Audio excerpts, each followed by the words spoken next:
안녕하세요. 이번 시간에는 그루트와 그래프를 한번 같이 읽어볼 거예요. 그래프를 어떻게 읽고 해석할 수 있는지 한번 살펴볼게요. 자, 송도 드라이 예술련에서 다음 자동차의 속도 변화를 나타낸 그래프예요. 자, 여기에서 자동차의 속도를 나타낸 그래프인데 먼저 봐야 될 게 뭐죠? 맞아요. 가로축에는 4시간에 몇 시 몇 분을 했고, 세로축에는 속도의 단위를 10으로 했고, 네, 가로축의 단위는 얼마였어요? 네, 가로축의 단위는 하나의, 여기가 15분이었으니까 하나의 5분 단위라는 것을 알 수 있죠. 네, 그래서 가로축과 세로축이 무엇인지 먼저 확인한 다음에 그래프를 읽어야 돼요. 처음 15분 동안 자동차가 어떻게 달렸는지 살펴보세요. 자, 그러면 처음 15분이라고 했으니까 15분 동안의 그래프를 잘라서 보는 거죠. 네, 15분 동안은 여기 안에 있는 그래프를 살펴보면 돼요. 자, 그런데 여기 까만색 그래프가 우리가 그렸던 그래프니까 무엇을 설명할 수 있냐면 점점 속도가 증가했다가 네, 여기 5분쯤 돼서 줄어들고 다시 점점 속도가 늘어났다가 줄어들었다가 10분에 잠깐 멈추고 다시 점점 늘어났다가 줄어드는 것을 볼 수 있어요.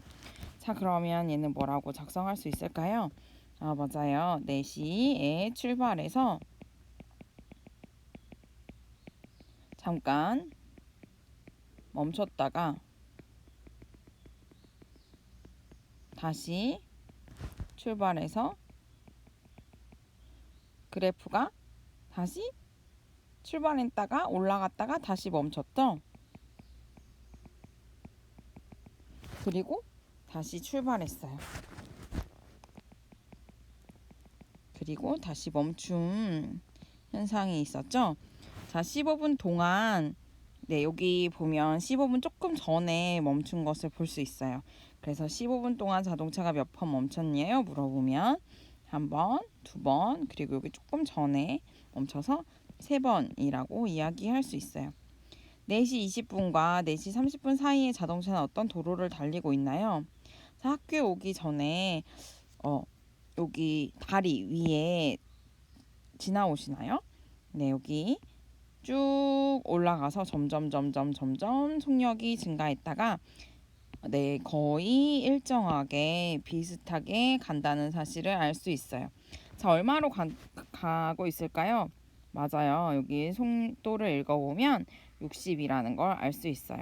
그래서 얘는 어떤 도로를 달렸을까요? 아, 네. 고속도로를 달렸다라고 얘기해도 되고 60km로 달릴 수 있는 네, 뭐 고속도로나 아니면 뭐 다리 등등을 말할 수 있겠죠. 4시 20분과 4시 30분 사이의 선 그래프는 거의 수평인데 수평이라는 건 뭐예요? 거의 속도가 변하지 않았다. 이때 달리고 있는 자동차의 속도에 대해서 한번 살펴볼까요? 네, 4시 20분과 4시 30분 사이의 선 그래프는 수평인데 이때 달리고 있는 자동차의 속도는 맞아요. 일정하다라고 얘기할 수 있겠죠.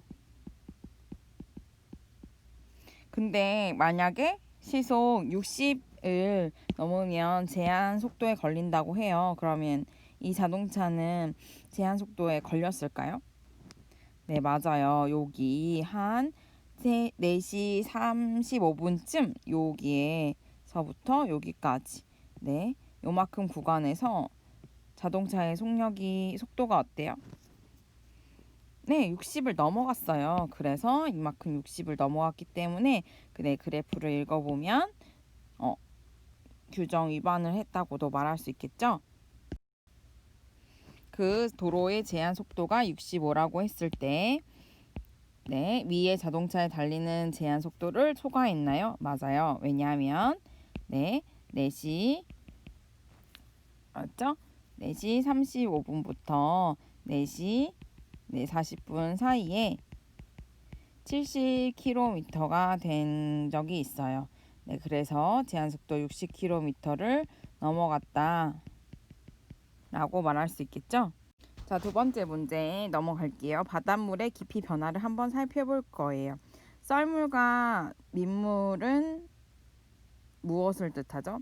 네, 썰물, 물이 나가는 거. 그리고 밀물은 물이 들어오는 거죠. 그래서 썰물 때는 언제예요? 맞아요. 물이 나가야 돼요.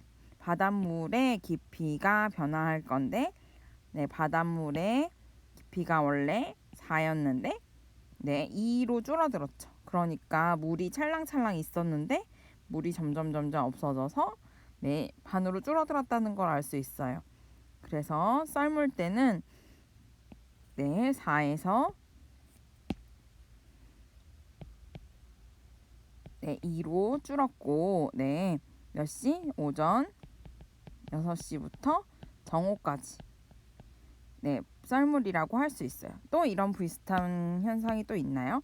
맞아요. 오후 6시부터 네, 사정까지 또 썰물이라고 얘기할 수 있겠죠? 그래서 얘도 썰물 때는 오후 6시부터 자정 때까지라고 이야기할 수 있어요.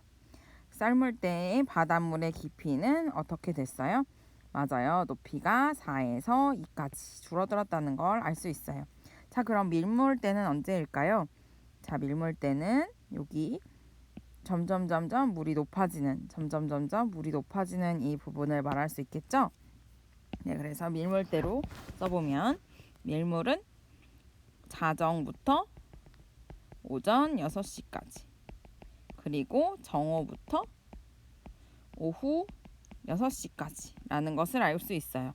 바닷물의 깊이는 어떻게 되었어요? 맞아요. 2에서 4로 늘어났어요. 바닷물의 깊이가 가장 높을 때의 좌표를 한번 읽어볼까요? 네, 여기에서 가장 높이 있는 것은 어떤 거죠? 네, 여기 이 부분이 가장 높다고 얘기할 수 있겠죠? 네, 그래서 이 좌표를 읽으면 어떻게 돼요? 네, 그 높이를 읽어달라고 했으니까 왼쪽에 세로에 있는 숫자를 읽으면 되겠죠? 네, 그래서 좌표를 읽어보라고 했으니까 좌표를 읽으려면 네, 가로축에 있는 X 좌표를 읽으면 6시, 세로축에 있는 4를 말할 수 있어요. 바닷물의 깊이가 낮을 때의 좌표를 읽어볼까요? 네, 낮을 때의 깊이는 여기 있는 것 같아요. 자, 얘는 어떻게 읽을 수 있죠? 맞아요. 우산 X축에 있는 좌표를 읽으면 정오, 즉 12시라고 쓸 수 있고 네, 세로축에 있는 애들을 읽으면 2라고 쓸 수 있어요. 자, 여러분 이쪽에 있는 게 가로축이고 이쪽에 있는 게 세로축이에요. 또는 X축의 좌표, Y축의 좌표라는 것을 잊지 말아요. 위에서 알 수 있는 특징을 한번 작성해 볼까요? 자, 그럼 한번 살펴볼까요? 빨간색과 녹색깔이 약간 다른 것을 살펴볼 수 있는데요. 자정부터 오전 6시까지 네, 빨간색 그래프가 증가했어요. 높아졌어요. 무엇을 말하죠? 네, 바닷물의 깊이가 높아지고 있어요. 그리고 네, 오전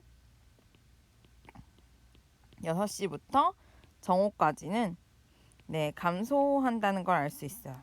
다시 정오부터 네, 오후 6시까지 증가하고 네, 오후 6시부터 네, 정오까지 자정까지 다시 감소한다는 것을 알 수 있어요. 근데 여기서 무엇을 찾을 수 있나요? 맞아요. 증가했다가 감소를 다시 반복하는 거죠. 그것도 거의 비슷하게 증가, 감소, 증가, 감소. 내일의 바닷물의 깊이는 어떨까요? 내일도 밀물, 썰물, 증가, 감소 이렇게 된다는 거죠. 네, 그래서 증가, 감소가 반복된다라고 얘기할 수 있어요.